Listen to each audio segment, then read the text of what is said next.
வணக்கம் சார். வணக்கம். இப்போ நிறைய பேர் வந்து படித்தவங்க தான் இதனுடைய பின்னணியில் இருந்துகிட்ருக்குறாங்க. ஓகே.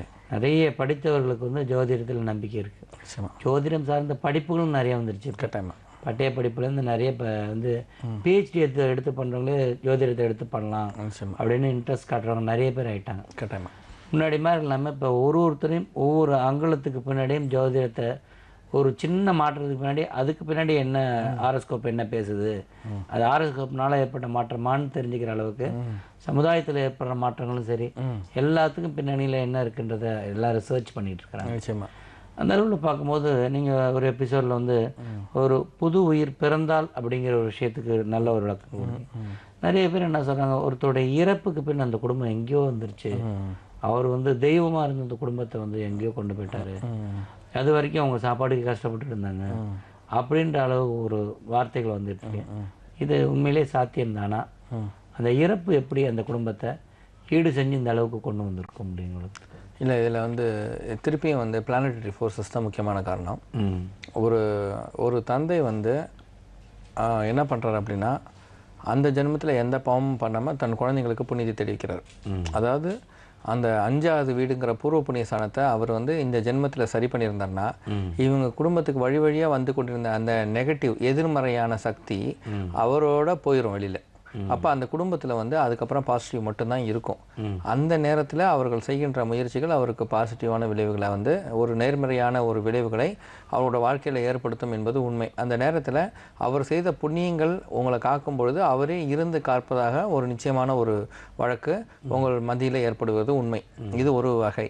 இன்னொன்று வந்து பார்த்தீங்க அப்படின்னா, அவரோட எதிர்மறை சக்திகள் அவரிடம் இருந்தது அனைத்தும் அவர் இறப்போடு போயிடும். அப்போது ஒரு குழந்தை ஒரு நல்ல ஜாதகமாக பிறந்திருந்தால் அது இன்னும் நல்ல ஜாதகமாக மாறிடும். ஏன்னா ஆவரேஜ் அங்கே கிடையாது. ஆவரேஜில் 1 போயிடுச்சு.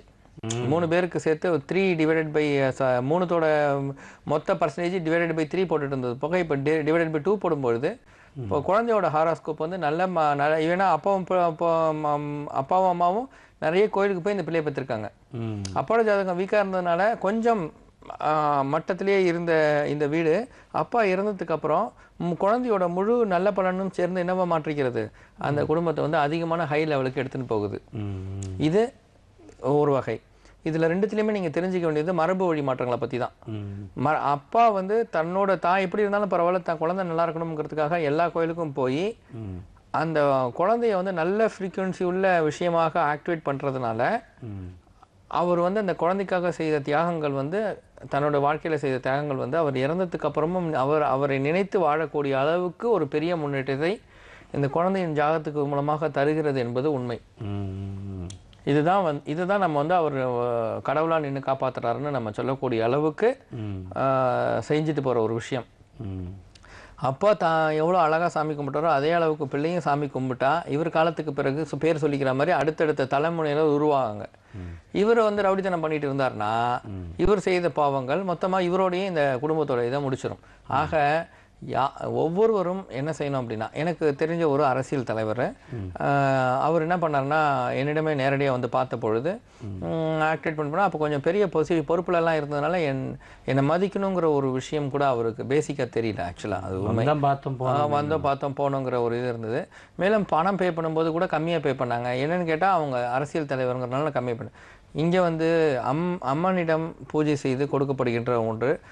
அப்போ வந்து அதற்காக ஒரு பூஜை செய்வதற்காக உடல் உழைப்பை தரும்பொழுது அதற்குரிய ஒரு காணிக்கைங்கிறது வந்து ரொம்ப ரொம்ப சாதாரணமான ஒரு விஷயம்.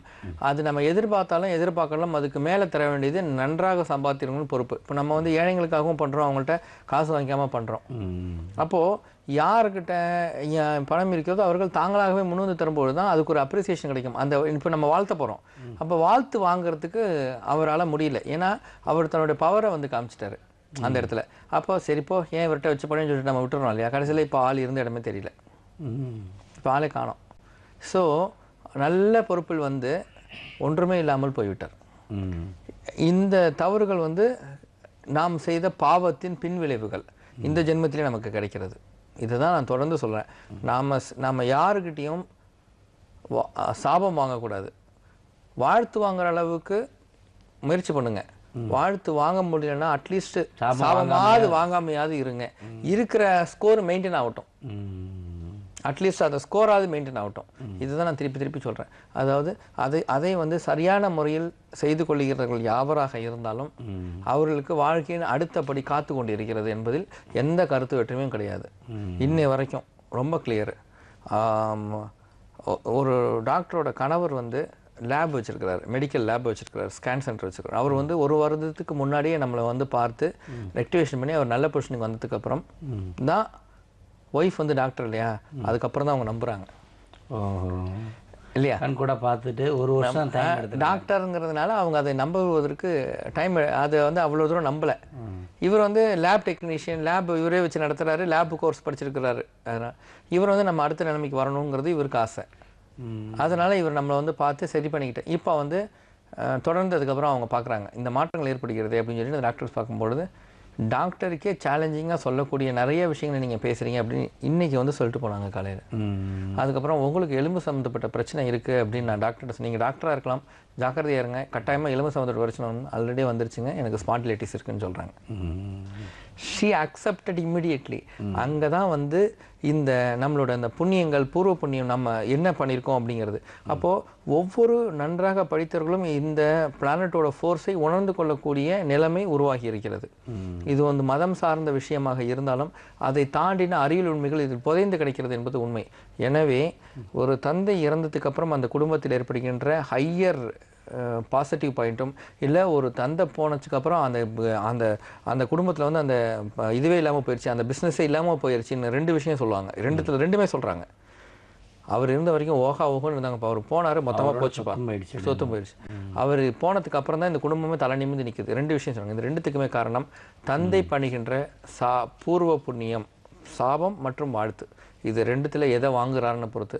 அதனால் ஒவ்வொரு மகனும் வாழ்த்து வாங்க முயற்சி செய்யுங்க. ஏன்னால் நீங்களும் நாளைக்கு ஒரு நாள் தந்தையாக போகிறீங்க, ஒவ்வொரு மகளும் அது மாதிரி வாழ்த்துவாங்க. நீங்கள் நாளைக்கு ஒரு நாள் அம்மாவாக போகிறீங்க. தொடர்ந்து புண்ணியங்களை மட்டுமே பண்ணுங்கள். மொத்த உலகமும் புண்ணிய உலகமாக மாறும் பொழுது உங்கள் அனைவருக்கும் ஏற்றமான ஒரு வாழ்க்கை கிடைக்கும் என்பது அசைக்க முடியாத உறுதி.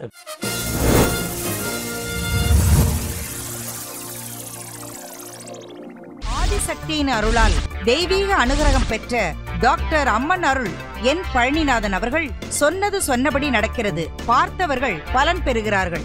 உங்கள் குறைகள் தீர, உங்கள் வாழ்வு உயர 1,08,000 முறை மந்திர உருவேற்றப்பட்ட ராஜ எந்திரத்தை வாங்குங்கள், பலன் பெறுங்கள். குழந்தை வரம், கல்வி ஞானம், தொழில் லாபம் பெற, கண் திருஷ்டி நீங்க, நவகிரக கோளாறுகள் விலக, ஏவல் பில்லி சூன்யம் எடுக்க, திருமண தடை விலக, கால சர்பதோஷம் நீங்க, நோய் நொடி வராமல் தடுக்க, எத்தனை குறைகள் இருந்தாலும் அத்தனையும் பனி போல் மறைய அம்மன் அருள் பெற்ற டாக்டர் என் பழனிநாதன் அவர்களை உடனே சந்தியுங்கள். துன்பங்கள் தூளாகும். அனைத்து அன்பர்களும் பயன்பெற, வாழ்க்கை வளமாக திகழ டாக்டர் அம்மன் அருள் என் பழனிநாதன் அவர்களால் பூஜிக்கப்பட்ட ராஜயந்திரம், ராகு கேது மோதிரம் உங்களுக்காக, உங்களுக்கு உகந்த விலையில். ஒருமுறை வாருங்கள், ஒப்பற்ற பலனை பெறுங்கள். டாக்டர் அம்மன் அருள் என் பழனிநாதன் அவர்களை நேரில் சந்திக்க தொடர்பு கொள்ள வேண்டிய தொலைபேசி எண் 0442020100. முகவரி எண் 670, சரோவர் பில்டிங், முதல் மாடி, SBOA பள்ளிச்சாலை, திருமங்கலம் காவல் நிலையம் அருகில், அண்ணா நகர் மேற்கு, சென்னை 6,01,001.